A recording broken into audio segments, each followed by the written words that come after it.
Bonjour à tous, je vais vous présenter dans cette vidéo la méthode qui consiste à résoudre une équation différentielle de la forme y' égale ay.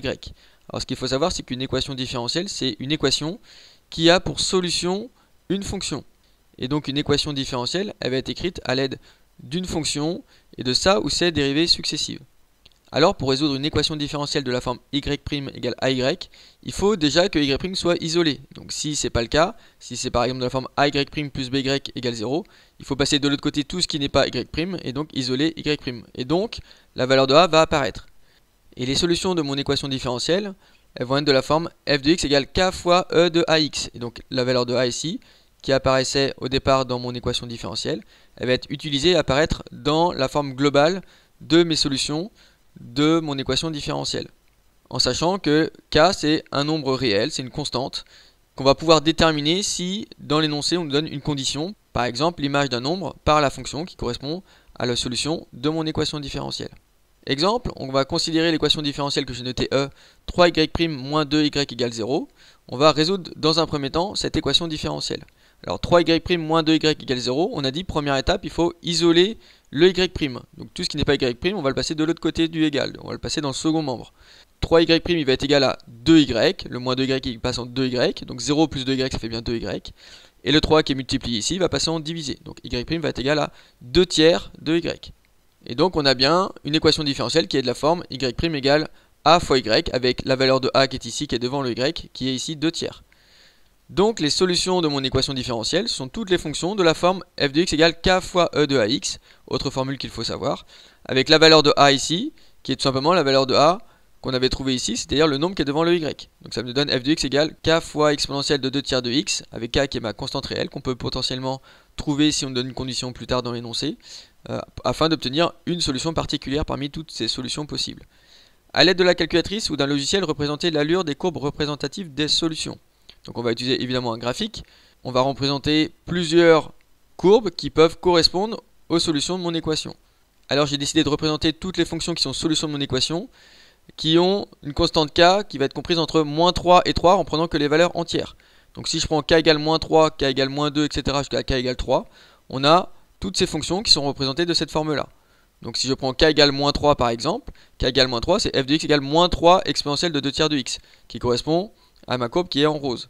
Si je prends k égale moins 2, bah c'est pareil, f de x égale moins 2 exponentielle de 2 tiers de x, on va voir celle qui est en violet, et ainsi de suite. Donc k égale 0, en fait, ça va être notre axe des abscisses, tout simplement parce que 0 fois exponentielle de 2 tiers de x, ça fait 0. Donc f de x égale 0, c'est bien la droite ici qui est en bleu. Et donc sur mon graphique, j'ai représenté 7 courbes qui correspondent à 7 solutions potentielles de mon équation différentielle. Dernière question de mon exemple, déterminer l'unique solution f telle que f de 1 égale e. On a dit dans la première question que nos fonctions qui étaient solutions de l'équation différentielle, elles étaient de la forme f de x égale k fois exponentielle de 2 tiers de x. L'objectif ici, grâce à cette condition-là, f de 1 égale e, ça va être de déterminer la valeur de k, pour déterminer l'unique solution qui à la fois est solution de mon équation différentielle, donc de la forme là, et en même temps qui vérifie f de 1 égale e. Donc f de 1 égale e, alors f de 1, f de 1 c'est tout simplement l'image de 1 par ma fonction. Donc c'est à dire que je vais remplacer x par 1, donc f de 1 c'est tout simplement k fois e de 2 tiers fois 1 égale e. Et l'objectif ça va être de résoudre cette équation là pour déterminer ma valeur de k. Donc ça me donne k fois exponentielle de 2 tiers fois 1 ça fait 2 tiers. Je vais passer le e de 2 tiers qui est multiplié, je vais le passer en divisé de l'autre côté, donc ça donne e sur e de 2 tiers. Si on veut simplifier la valeur de k, il faut connaître certaines propriétés que vous avez vues notamment en première. Je vais mettre le lien ici en haut à droite. Ici, on a une exponentielle. L'exponentielle, c'est comme e de 1. Divisé par e de 2 tiers, c'est comme multiplié par e de moins 2 tiers. Le e de 2 tiers étant divisé en bas, était au dénominateur, il va passer en multiplié en échangeant le signe de ce que j'ai en exposant, en exponentielle.